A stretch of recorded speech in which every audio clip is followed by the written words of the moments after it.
Don't call Evan about this. I told you, I'll find the money. Linda froze. Evan. Her son's name. She stood in the narrow hallway behind the diner kitchen, still holding her wet coat. The freezer hummed loud. Through the half-open office door, she saw a young woman on the phone. Dark hair pulled back, shoulders tight. The woman hung up and set something on the desk. A paper with red letters. Linda stepped closer. Her boots made no sound on the tile. She could see the header now. Final notice. Past due rent $1,200. Due 01/08/2026. Late fee $350. Guarantor responsible if tenant defaults. Name printed at bottom, Evan Carter. Evan, her son. He had not called her in years. 3 months ago, one text arrived. I'm getting married. That was all. Linda had come here to test this girl. She wore clothes that smelled bad on purpose. Maya had been kind anyway.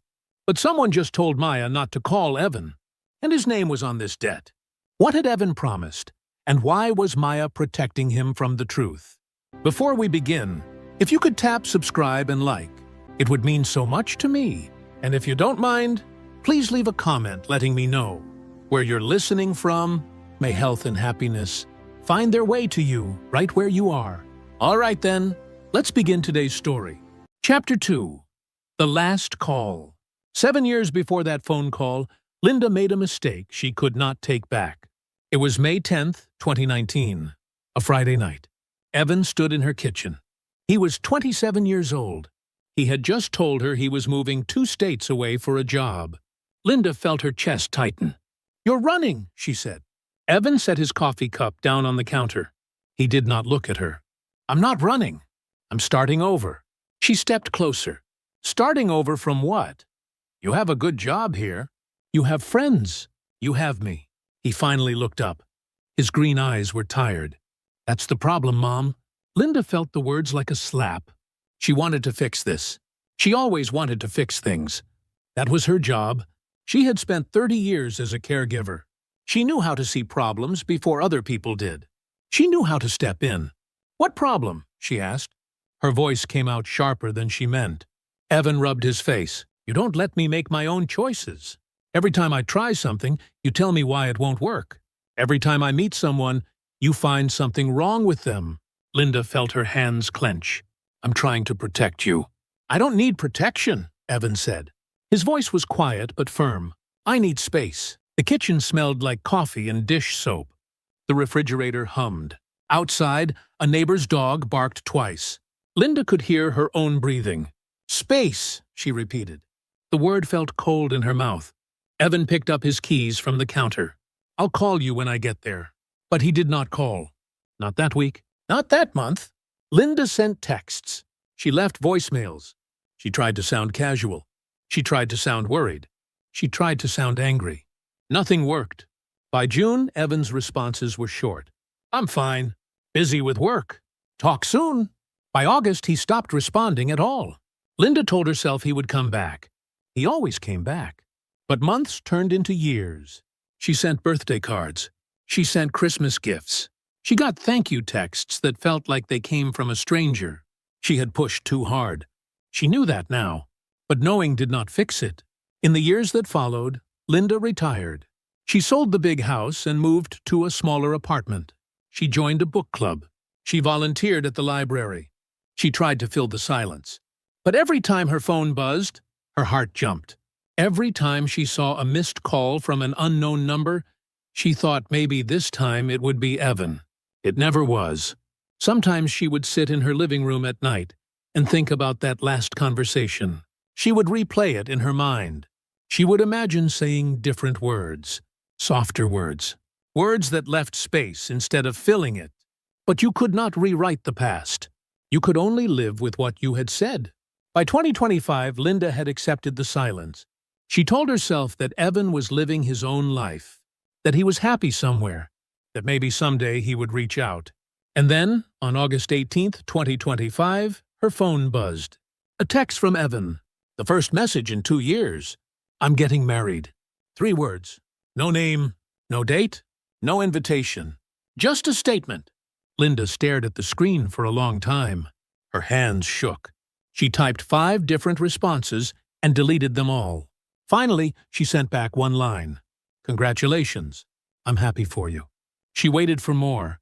An explanation. A phone call. Something. Nothing came.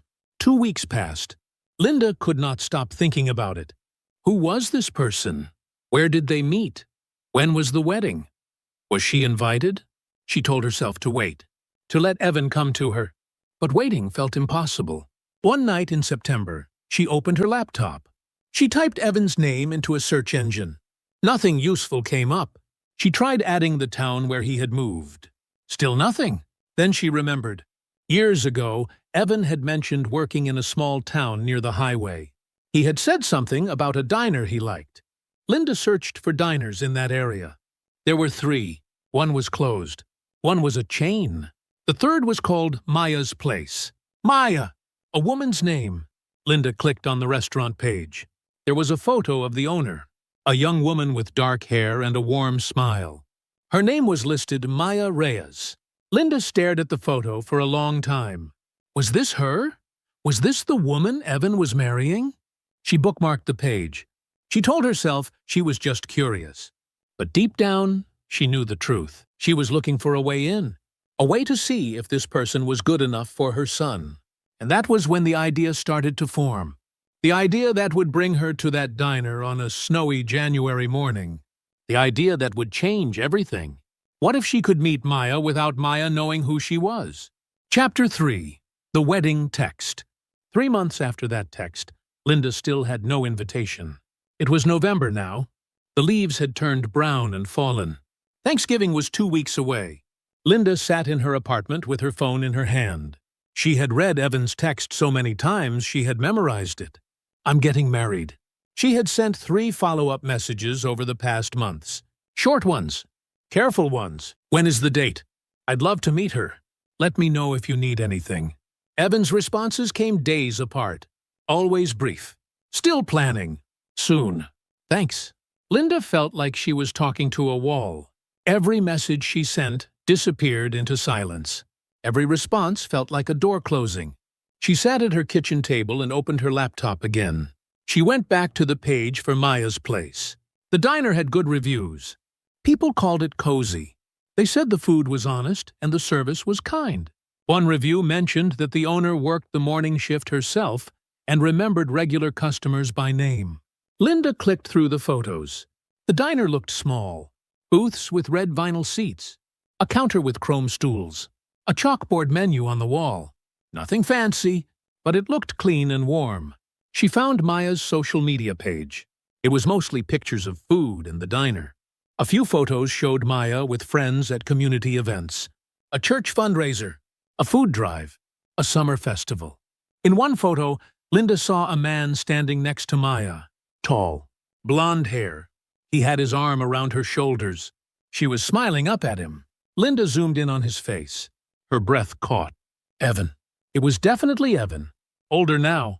A few lines around his eyes. But it was him. The photo was dated July 2025. 1 month before the wedding text. The caption read, "Best team ever." Linda felt something twist in her chest. He looked happy. Genuinely happy. He was smiling in a way she had not seen in years. She clicked back through the photos. She found 3 more pictures with Evan in them. Always in the background. Always at the diner. In one photo, he was carrying a box of supplies.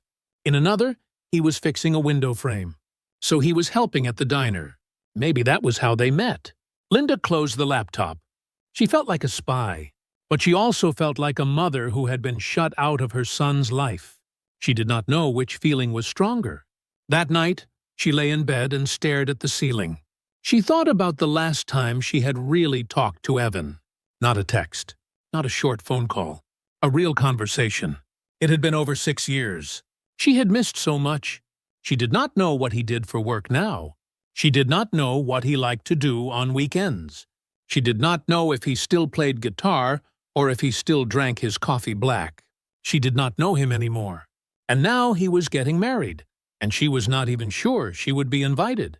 The next morning, Linda made a decision. She could not wait anymore. She could not sit in her apartment wondering and worrying. She needed to see for herself. She needed to know if Maya was right for Evan. She needed to know if this woman would take care of him. She needed to know if her son was truly happy or if he was making a mistake. But she could not just show up and introduce herself. Evan would be angry. He might shut her out completely. And Maya might be polite, but guarded if she knew Linda was Evan's mother. No, she needed to see Maya as she really was, not the version she would show to her future mother-in-law. Linda opened her closet. She pushed past her nice clothes, her church dresses, her clean sweaters. She reached into the back corner where she kept old things she never wore anymore. There was a pair of jeans she had worn for yard work, stained and torn at the knee. A coat she had stored in the basement for years. It smelled like mildew and dust. Boots that were scuffed and worn down at the heels. She pulled them out and laid them on her bed. She would go to the diner. She would dress like someone who did not have much money. She would see how Maya treated a stranger who looked poor and shabby. If Maya was kind, truly kind, then maybe Linda could accept this marriage. Maybe she could let go. But if Maya was rude or dismissive or cold, then Linda would know. She would warn Evan. She would do what mothers do. She would protect her son. It was not a perfect plan. It was not even a good plan. But it was the only plan she had. Linda picked up her phone. She checked the weather forecast for the town where Maya's diner was. Snow was coming. A winter storm was supposed to hit in early January. Perfect. A stranger caught in a storm. A stranger who needed a warm meal and a kind word. That would be the test. Linda set the date in her mind. January 6th, 2 months away. That would give her time to prepare, time to make sure she looked the part. She put the old clothes back in the closet. She closed the door. Her reflection stared back at her from the mirror on the wall. She barely recognized herself. But maybe that was the point. Chapter 4. The Stranger Test. January 6th, 2026. The day Linda had been planning for 2 months. She woke up at 4 in the morning. The apartment was dark and cold. She made coffee and sat at the kitchen table. Her stomach felt tight. She told herself she was doing the right thing. She went to the bathroom and looked in the mirror. She had not slept well. Her face looked tired. Good. That would help. She got dressed. The old jeans felt stiff. The boots pinched her feet. She pulled on the coat from the basement. It still smelled musty. She had left it in a plastic bag for 2 days to make sure the smell stuck. She looked at herself in the mirror again. She looked like someone who had fallen on hard times. Someone who might be living in a car or staying at a shelter. Someone who needed help. She felt a small stab of guilt. This was manipulation. She knew that. But she pushed the feeling down. She needed to know the truth. Linda grabbed her purse. She took out most of the cash and left just $8. She left her credit cards at home. She wanted to look convincing. The drive took 2 hours. The roads were icy. Snow had started falling around dawn. By the time Linda reached the highway near the diner, the storm was getting worse. Her car skidded twice on a turn. Her hands gripped the steering wheel hard. Maybe this was a bad idea. Maybe she should turn around. But she kept driving. She saw the sign for Maya's place just off the highway exit. A simple wooden sign with painted letters. The parking lot was half full. Pickup trucks and older sedans. Working people stopping for breakfast before their shifts. Linda pulled into a spot near the back. She sat in her car for a minute. Her heart was pounding. She could still leave. She could drive home and forget this whole thing. But then she thought about Evan, about the years of silence, about the wedding text with no details, about being shut out of her son's life. She opened the car door and stepped out into the snow. The cold hit her face. The wind pulled at her coat. She walked across the parking lot slowly. Her boots crunched on the ice. She made herself look tired. She made herself look like someone who had been walking for a long time. The diner door had a small bell that jingled when she pushed it open. Warm air rushed out. It smelled like coffee and bacon and pancakes. Her stomach growled. She had not eaten breakfast. The diner was busy. Almost every booth was full. Men in work jackets, a couple of older women with coffee cups, a family with 2 small children. Behind the counter, a young woman was pouring coffee. dark hair pulled back, a white shirt and black pants. She looked up when the bell jingled. Maya. Linda felt her breath catch. This was real now. She could not turn back. Maya smiled. Morning. Sit anywhere you like. Linda nodded. She did not smile back. She walked to a booth near the back corner, away from the windows, away from the other customers. She sat down and pulled off her wet coat. The smell of mildew filled the small booth. A man at the next table glanced over and wrinkled his nose slightly. Linda pretended not to notice. A minute later, Maya walked over with a menu and a coffee pot. Coffee? Linda looked up. Yes, please. Maya poured the coffee. Her hands were steady. She set the pot down and pulled out a small notepad. Take your time with the menu. I'll be back in a minute. Linda watched her walk away. So far, nothing unusual. Maya had been polite, professional. But that was easy when you were just pouring coffee. The real test would come later. Linda looked at the menu. Everything was simple. Eggs, toast, pancakes, a breakfast special for $6. She had $8 in her pocket. She could afford the special and leave a small tip. But that was not the plan. The plan was to order something, then realize she did not have enough money. To see what Maya would do. To see if she would be kind, or if she would make Linda feel ashamed.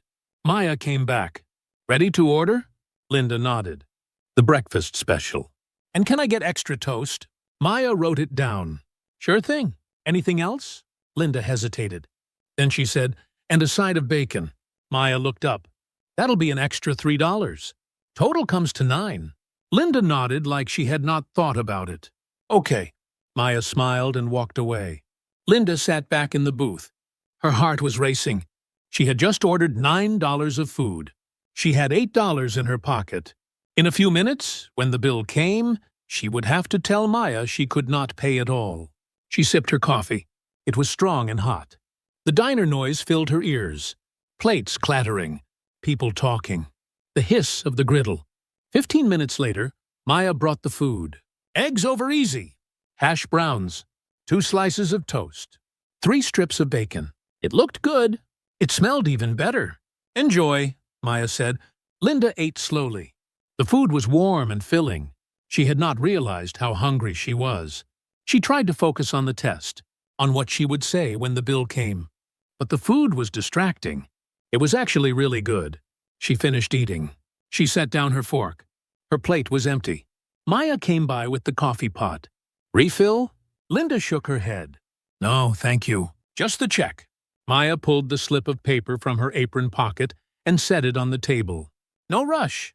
Linda waited until Maya walked away. Then she picked up the check. $9.47 with tax. She reached into her pocket and pulled out her bills. $8. She counted it twice. She laid the money on the table. Then she stood up and put on her coat. The smell of mildew rose up again. She started walking toward the door. She had made it 3 steps when Maya's voice stopped her. Excuse me, miss? Linda turned around slowly. Maya was standing by the booth. She was holding the $8. Her face looked confused but not angry. Your check was $9.47, Maya said quietly. Linda felt her face get hot. This was it, the moment of truth. She made her voice small. I know. I'm sorry. I thought I had more. I can skip the toast if that helps. The diner had gotten quieter. A few people were looking over. Linda felt the weight of their stares. Maya looked down at the money in her hand. Then she looked back at Linda. Her face was kind. Don't worry about it. Breakfast is on me today. Linda blinked. I can't. I don't want charity. Maya shook her head. It's not charity. It's just breakfast. We all have hard days. Linda felt something crack inside her chest. This was not supposed to happen. Maya was supposed to be cold or annoyed. She was supposed to fail the test. But she had passed. Easily. Without hesitation. Thank you, Linda whispered. Maya smiled. Stay warm out there. Storm's getting worse. Linda nodded. She walked to the door. Her eyes were stinging. She pushed outside into the cold and the snow. She had come here to test Maya. But somehow, she felt like she was the one who had failed. Chapter 5. The Back Office. Linda sat in her car in the parking lot for 10 minutes. The snow was coming down harder now. The windshield was covered in white. Her hands were shaking, not from the cold, from something else. Maya had been kind, truly kind. She had not made Linda feel small. She had not announced it to the whole diner. She had just quietly covered the bill and wished her well. Linda put her face in her hands. What was she doing? Why had she thought this test was a good idea? Because you needed to know, a voice in her head said. And now you do know. But knowing did not make her feel better. It made her feel worse. She started the car. The engine sputtered in the cold. She turned on the heat. She needed to leave. She needed to go home and forget this whole thing. But then she remembered. The bathroom. She had not used the bathroom. And it was a 2-hour drive home in a snowstorm. Linda turned off the engine. She got out of the car and walked back to the diner. The bell jingled again when she opened the door. Maya looked up from the counter. She smiled like Linda was a regular customer, like nothing had happened. Forget something? Bathroom, Linda said. Maya pointed toward the back, through the kitchen, past the storage room. Linda nodded and walked toward the back of the diner. She pushed through the swinging door into the kitchen. It was hot and loud. A cook was flipping pancakes on the griddle. He did not look up. Linda walked past the storage room. She saw the bathroom door at the end of a narrow hallway. But something else caught her eye. A door was open, just a few inches. A small office. She could see a desk and a filing cabinet. Papers stacked everywhere. Linda knew she should keep walking. She should use the bathroom and leave. But her feet stopped. She looked back toward the kitchen. The cook was busy. No one was watching. She stepped closer to the office door. She pushed it open a little more. The office was tiny, barely big enough for the desk and one chair. The walls were covered with schedules and receipts and notices. Everything was organized but crowded. Linda's eyes scanned the papers. Shift schedules, supply orders, health inspection certificates. And then she saw it, pinned to the wall behind the desk. A piece of paper with red letters at the top. Final notice. Linda's heart started pounding. She stepped inside the office. She knew this was wrong. She knew she was crossing a line. But she could not stop. She leaned closer. She could read the paper now. Past due rent. The amount $2,200. The date due 01/01/08/82/26. 2 days from now. And at the bottom, a name printed in bold letters. Guarantor Evan Carter. Linda felt the room tilt. She grabbed the edge of the desk to steady herself. Evan, her son. His name was on this paper.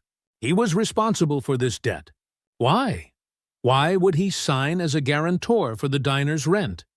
Did he own part of the business? Was he living here? Were they already married? None of it made sense. Linda heard footsteps. Someone was coming down the hallway. She stepped back quickly. She slipped out of the office and closed the door behind her. Her heart was hammering in her chest. A man walked past her toward the kitchen. He did not even glance at her. He was carrying a box of lettuce. Linda walked to the bathroom. She went inside and locked the door. She leaned against the sink and looked at herself in the mirror. Her face was pale. Her eyes were wide. Evan's name was on that notice. He was tied to this diner's debt. And Maya had not mentioned him once. Linda washed her hands with cold water. She needed to think. She needed to understand what was happening. Maybe Evan was helping Maya.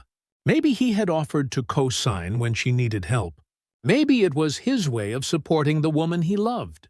But then, why had Maya looked so scared when Linda saw her on the phone earlier? Wait, Linda froze. Earlier? The phone call. She had heard Maya say something. Through the door.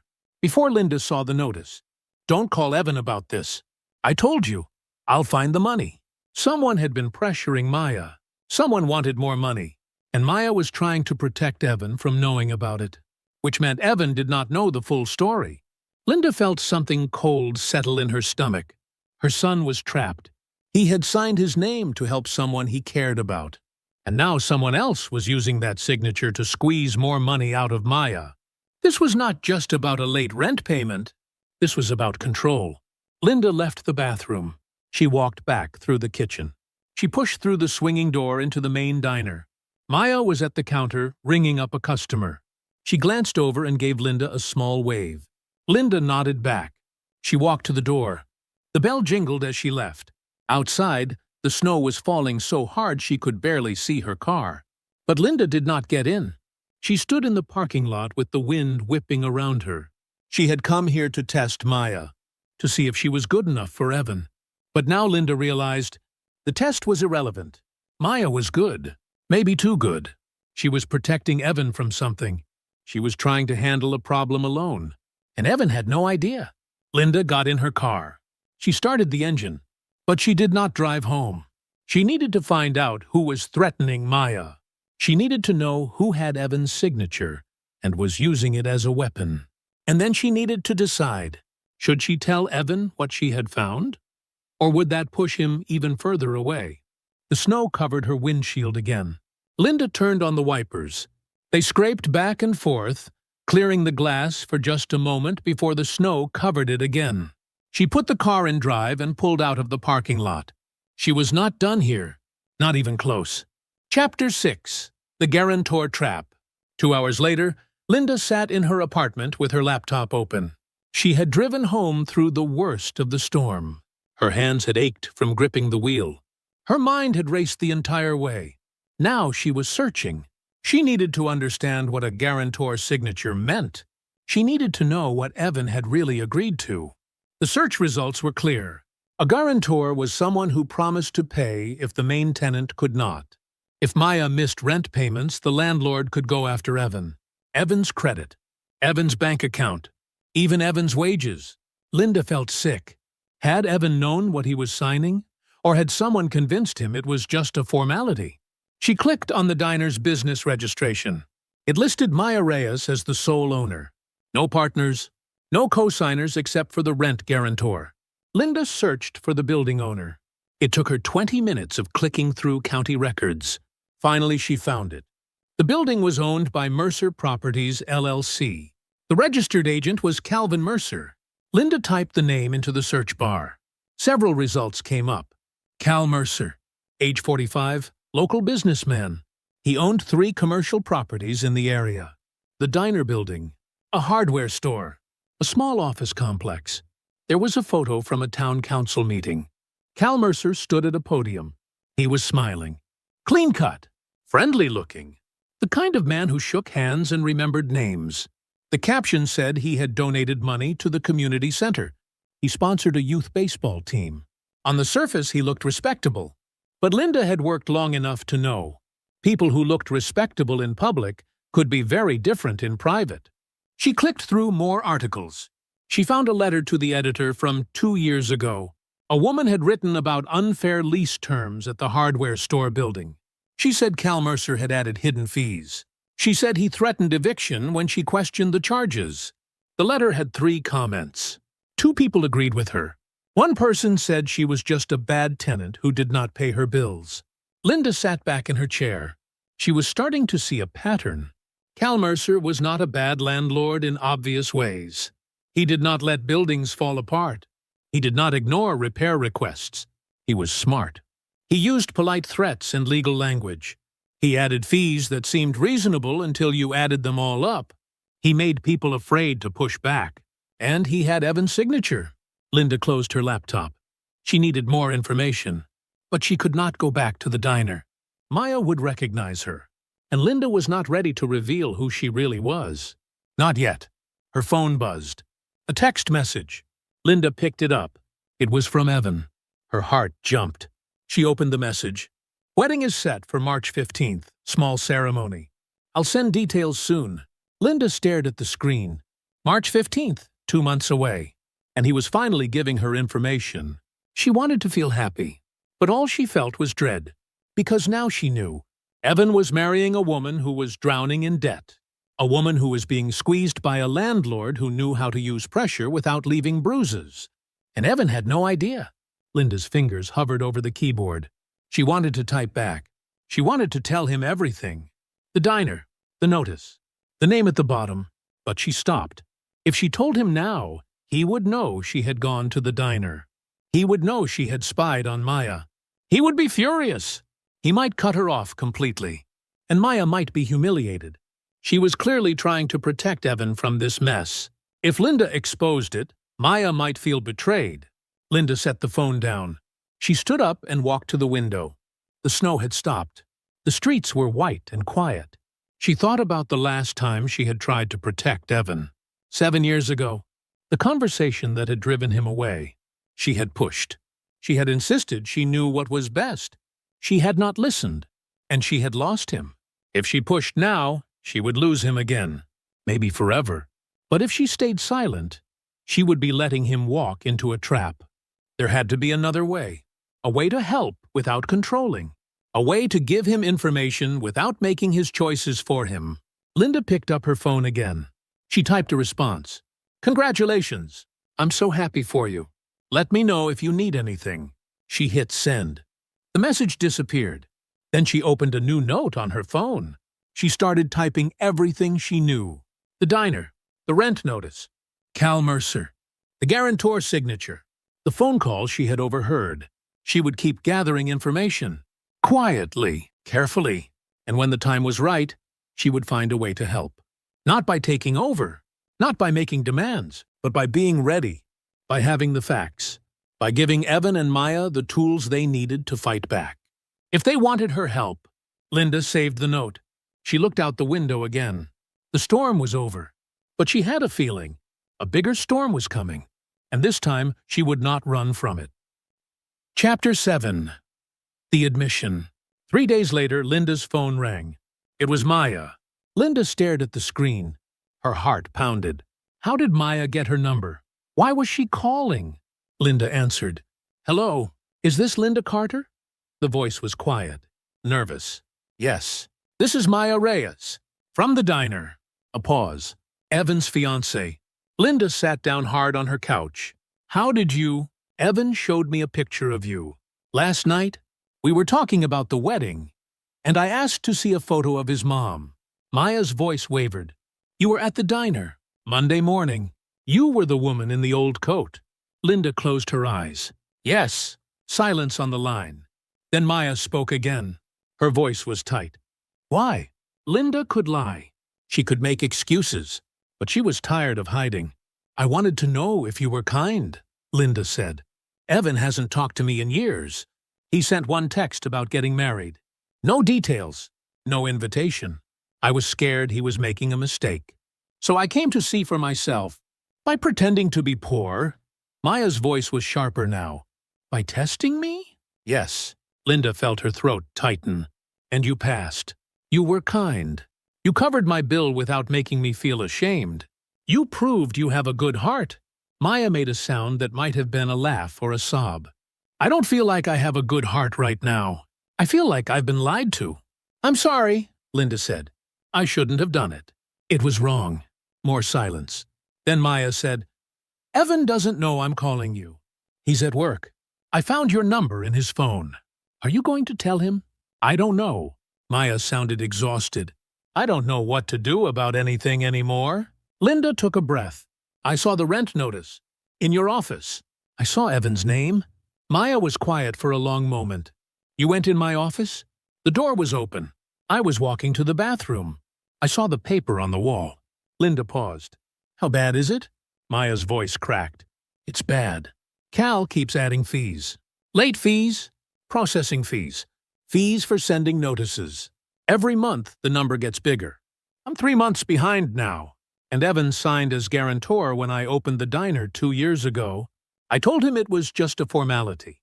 I promised he'd never have to pay anything. But now Cal is threatening you. He's threatening both of us. He says if I don't pay by Friday, he'll file a claim against Evan. It'll ruin his credit. It'll follow him for years." Linda felt anger rise in her chest.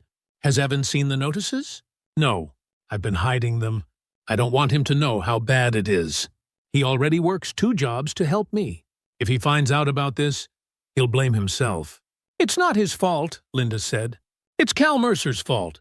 Cal is just doing business," Maya said bitterly. "That's what he tells me. It's just business, Maya. You signed the lease. You knew the terms." Linda stood up. She walked to her laptop. "Do you have copies of all the notices? All the fees?" "Yes." "Why?" "Because fees like that might not be legal. Landlords can't just make up charges. There are rules." Maya was quiet. Then she said, I don't have money for a lawyer. You don't need a lawyer yet. You need documentation, dates, amounts, anything that shows a pattern. Why are you helping me? Maya's voice was small. You don't even know me, and I'm angry at you for lying. You should be angry, Linda said. But I'm helping because I made a mistake 7 years ago. I pushed Evan away by trying to control his life. I'm not going to make that mistake again. This time, I'm going to support him. And that means supporting you. Maya was quiet for a long time. Then she said, Evan talks about you sometimes.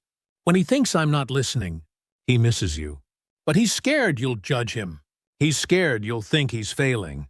Linda felt tears sting her eyes. He's not failing. He's building a life. And I'm proud of him. You should tell him that. I will. When he's ready to hear it. Linda sat down at her laptop again. But first, we need to deal with Cal Mercer. Can you meet me? Somewhere Evan won't see us? Maya hesitated. There's a library 1 town over. Tuesday afternoon. 2 o'clock. I'll be there, Linda said. They hung up. Linda sat in the silence of her apartment. Her hands were shaking. Not from fear, from something else. Hope. Maybe she could not fix the past. But maybe, just maybe, she could help with the present. And maybe that was enough. Chapter 8. The evidence. The library was small and quiet. Rows of books. A few people working on laptops. A children's section with bright plastic chairs. Linda sat at a table near the back. She had arrived 15 minutes early. Her notebook was open, a pen in her hand. At exactly 2 o'clock, Maya walked in. She looked different than she had at the diner. No work clothes, jeans and a sweater. Her hair was down. She looked younger and very, very tired. She saw Linda and walked over. She sat down across from her without saying hello. For a moment, they just looked at each other. Then Maya pulled a folder out of her bag. She set it on the table. Everything's in here. Every notice, every fee, every email from Cal. Linda opened the folder. There were dozens of papers, rent statements, late notices, fee schedules, emails with subject lines like reminder payment due and second notice additional charges. Linda read through them slowly. Her anger grew with each page. The original rent was $800 a month, reasonable for a small commercial space. But Cal had added fees for everything. A $50 administrative fee every month. A $75 property maintenance fee, even though Maya handled most repairs herself. A $100 late fee that was charged even if rent was only 1 day late. And the fees compounded. If you were late 1 month, the next month's late fee was calculated on the original rent plus the previous late fee. It was a trap, designed to make it almost impossible to catch up. This isn't legal, Linda said. She pulled out her phone and started searching. She found the state landlord-tenant laws. She read through them quickly. Landlords could charge reasonable late fees, but they had to be specified in the lease. And they could not be excessive. Do you have your lease? Linda asked. Maya pulled out another document. Linda read it. The lease mentioned a late fee of $25. It did not mention any of the other fees Cal had been charging. He added these after I signed, Maya said. He said they were standard. He said everyone paid them. I didn't know I could say no. Linda felt a familiar anger. The kind she used to feel when she saw people taking advantage of the elderly patients she used to care for. The kind of anger that made her want to fight. You can say no, Linda said. And you can fight this. Maya shook her head. I can't afford a lawyer. And even if I could, Cal knows everyone in this town. He's on the town council. He sponsors events. People like him. People liked him, Linda said. Before they knew what he was doing. Maya looked up. What do you mean? Linda pulled out her own folder. She had printed articles. The letter to the editor about the hardware store. Comments from online reviews. She had even found a Facebook post from a woman who said Cal had threatened her with eviction when she asked for repairs. You're not the only one, Linda said. He's done this before. But people are scared to speak up because they think they're alone. Maya looked at the papers. Her hands were shaking. What do I do? First, we document everything. We create a timeline. We show exactly how much you've paid versus how much you actually owed according to the lease. Linda pulled out a blank sheet of paper. She drew a simple chart. Month by month. Rent amount. Fees charged.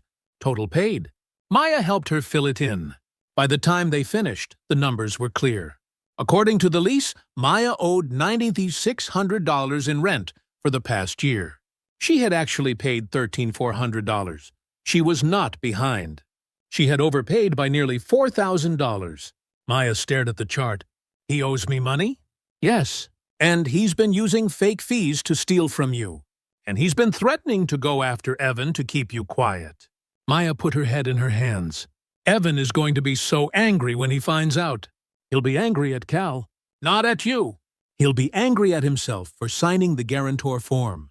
Linda reached across the table. She touched Maya's hand. Then we make sure Cal can't touch him. We make sure Evan's signature can't be used against him.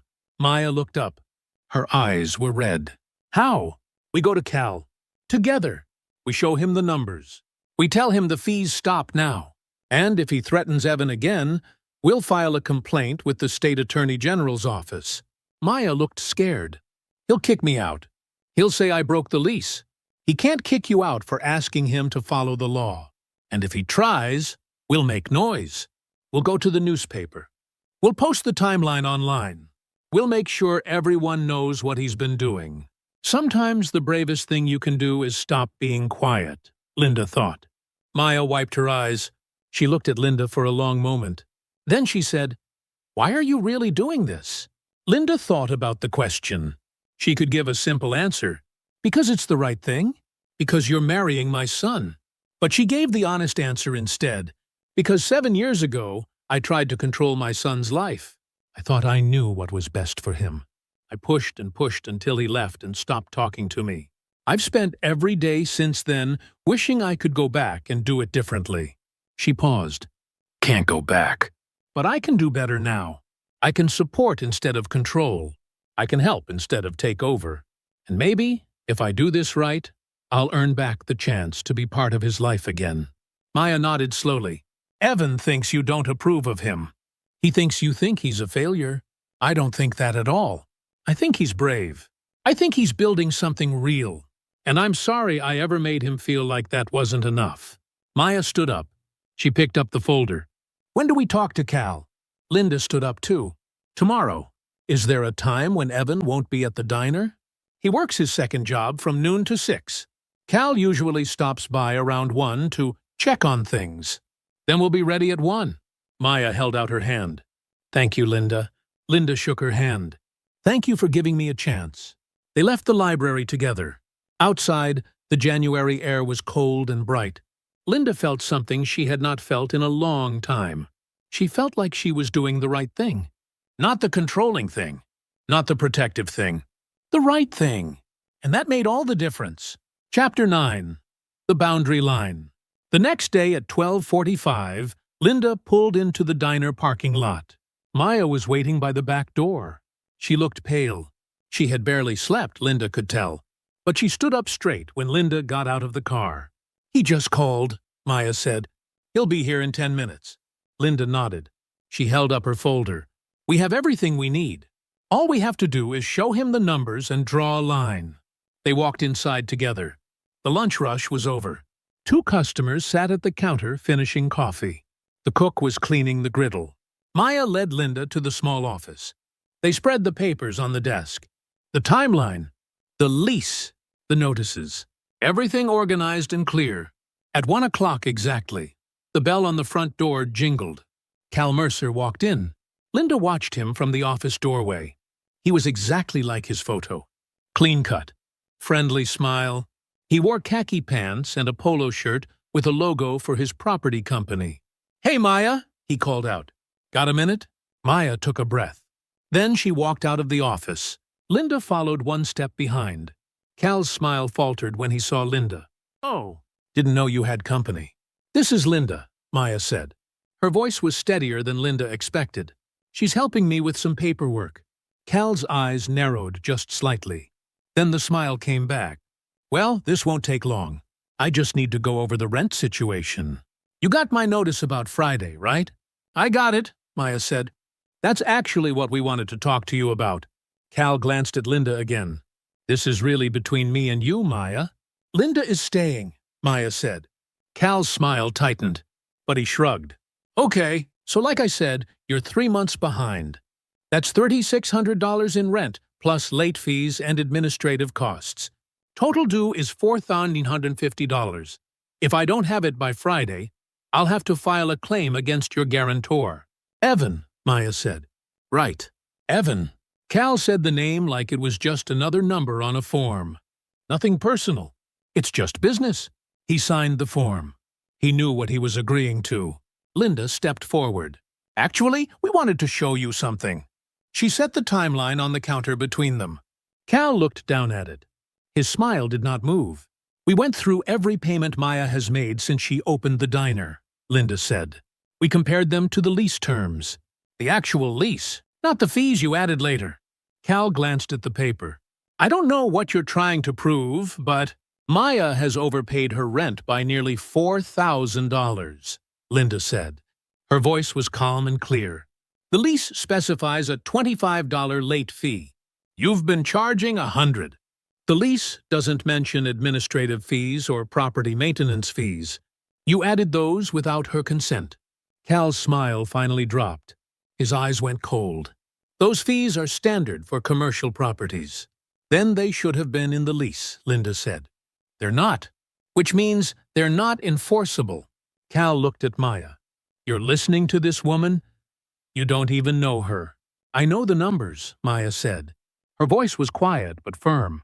And Linda is right. I'm not behind. You owe me money.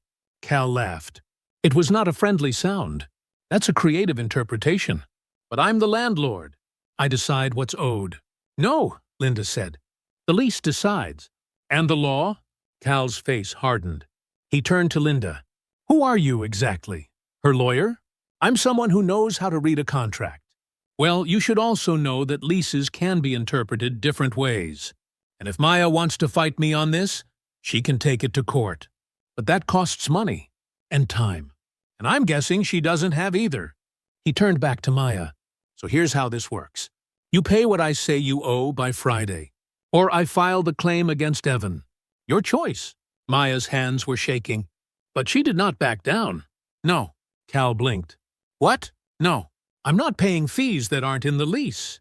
And if you file a claim against Evan, I'll file a complaint with the state attorney general for illegal rent charges. Cal stared at her. The diner was silent. Even the cook had stopped working to listen.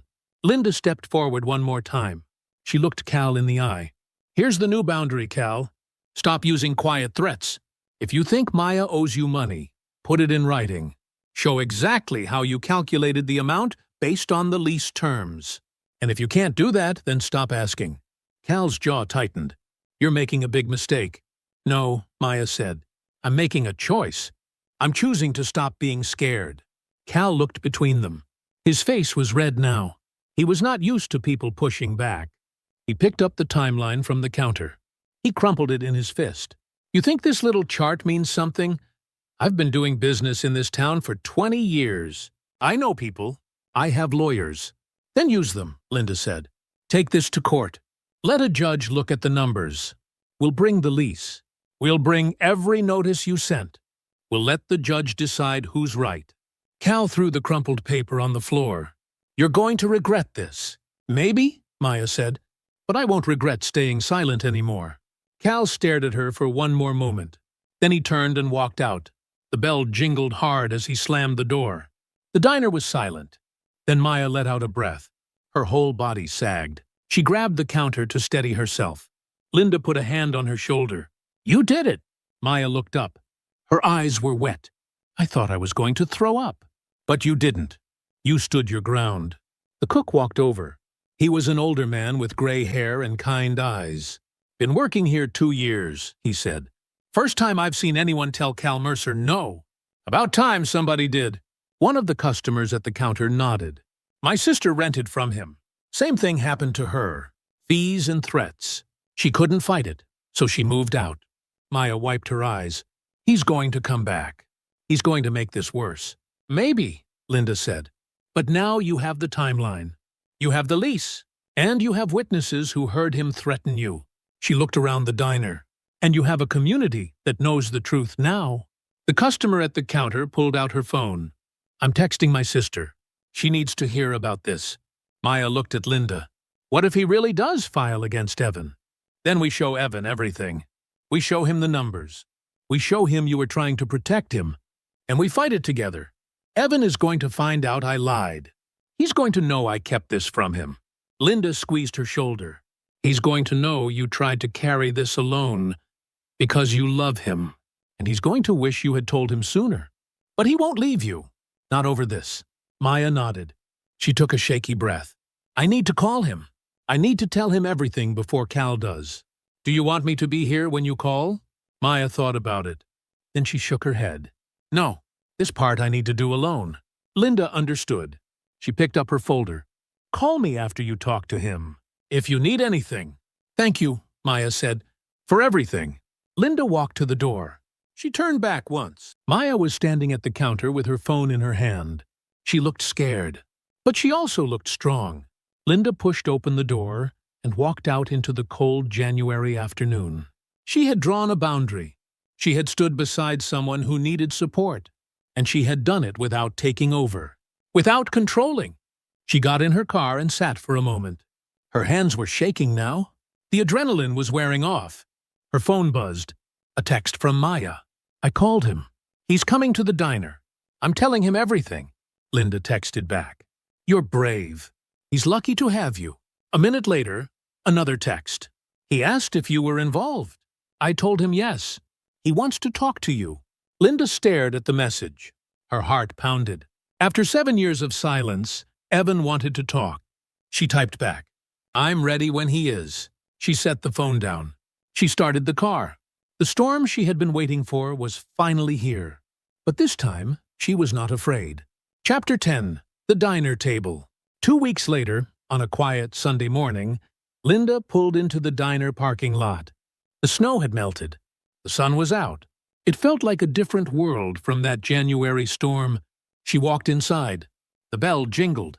The diner smelled like coffee and cinnamon rolls. Evan was sitting in a booth near the window. Linda's breath caught. It had been 7 years since she had seen him in person.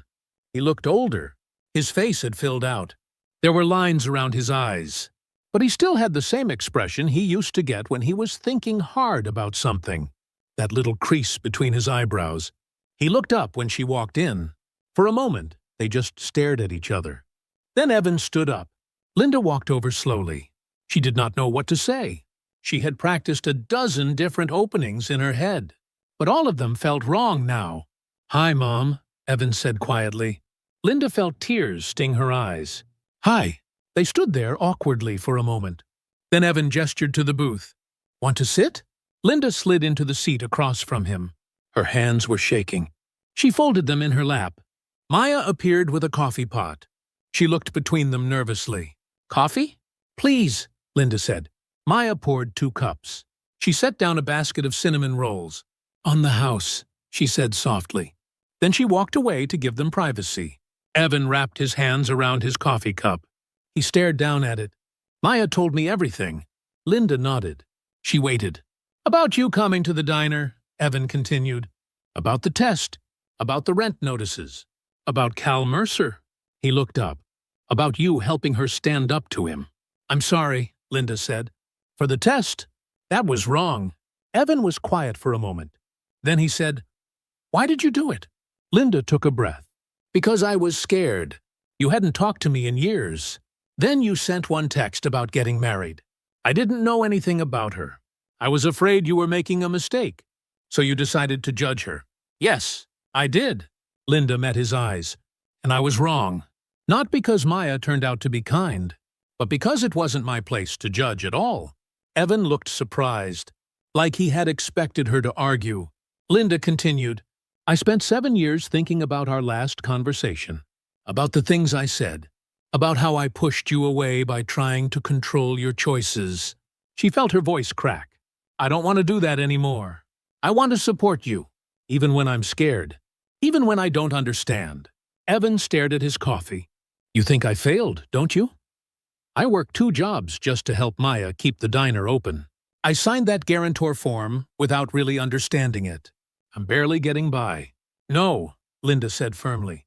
I don't think you failed. I think you're building something real. You have a partner you love. You have work that matters to you. You're figuring life out the way everyone does. By trying things and making mistakes and learning. Evan looked up. His eyes were wet. I thought you'd be disappointed. I'm not disappointed. I'm proud. Linda reached across the table. She put her hand on his. I'm proud that you had the courage to start over. I'm proud that you found someone worth fighting for. I'm proud that you became your own person, even when it meant leaving me behind. Evan's face crumpled. I didn't want to leave you behind. I just needed you to stop fixing everything. I know. And I'm sorry I couldn't see that then. Linda squeezed his hand. But I see it now, and I'm not going to make that mistake again. They sat in silence for a moment. Outside, a car drove by. Inside, the coffee machine hissed. Finally, Evan said, Maya told me what you did. How you helped her organize the paperwork. How you stood there when Cal tried to threaten her. How you showed her she didn't have to be scared. She did the hard part, Linda said. I just stood beside her. She said you told her that sometimes the bravest thing you can do is stop being quiet. Evan smiled a little. That's a good line. Linda smiled back. I'm working on following my own advice. Evan pulled his hand back. He picked up his coffee cup. He took a sip. Then he set it down and looked at her. Cal backed off. He sent Maya a new rent statement. No extra fees, just the base rent from the lease. He even refunded some of the overpayments. That's good. Maya thinks he's scared we'll report him. She thinks he's trying to cover his tracks. Probably. But it doesn't matter why he stopped. It matters that he stopped. Evan nodded. I talked to a lawyer, just to be safe. The guarantor's signature is only valid if Maya defaults on the actual lease terms, not Cal's made-up fees. So even if he tries something, I'm protected. Good, Linda said. You should always know what you're signing. Yeah, I learned that the hard way. Evan paused. I should have told you about the diner, about Maya, about all of it. I just thought you'd judge me for struggling. I might have, Linda admitted, a few years ago, but not now. Now I'm just grateful you're letting me back in. Evan looked at her for a long moment. Then he said, the wedding is March 15th. Small ceremony at the courthouse. Then a lunch here at the diner with close friends and family. He hesitated. We want you there, if you want to come. Linda felt warmth spread through her chest. I'd love to come. Maya came back over. She refilled their coffee cups. She looked at Evan. Everything okay? Evan reached up and took her hand. Yeah, everything's okay. Maya smiled. Then she looked at Linda. Thank you for everything. You don't have to thank me, Linda said. You did the hard part. Maya shook her head. No, you showed me I didn't have to do it alone. That matters. She walked away to check on another table. Linda watched her go. Then she turned back to Evan. She's good for you, Linda said. I know, Evan said. She sees the best in people, even when they don't deserve it. He smiled a little. Kind of like someone else I know. Linda raised an eyebrow. Are you comparing me to your fiancé? Is that a bad thing? Linda laughed. It felt good to laugh with him. No, it's not a bad thing at all. They sat together for another hour. They talked about small things. The weather, the diner's new menu items, Evan's job. It was not deep. It was not emotional. But it was easy. Natural. Like they were rebuilding something, one conversation at a time. When Linda finally stood to leave, Evan walked her to the door. Will you come back? He asked. Before the wedding? If you want me to. I do. Linda smiled. Then I will. She walked out to her car. The sun was bright. The air smelled like spring was coming. She got in the car and sat for a moment. She thought about the past 7 years. The silence. The regret. The fear that she had lost her son forever. And then she thought about today. The conversation. The invitation. The chance to start again. Sometimes the hardest lesson is learning that love means letting go. What would you have done? Thank you for listening, and take gentle care of yourself today.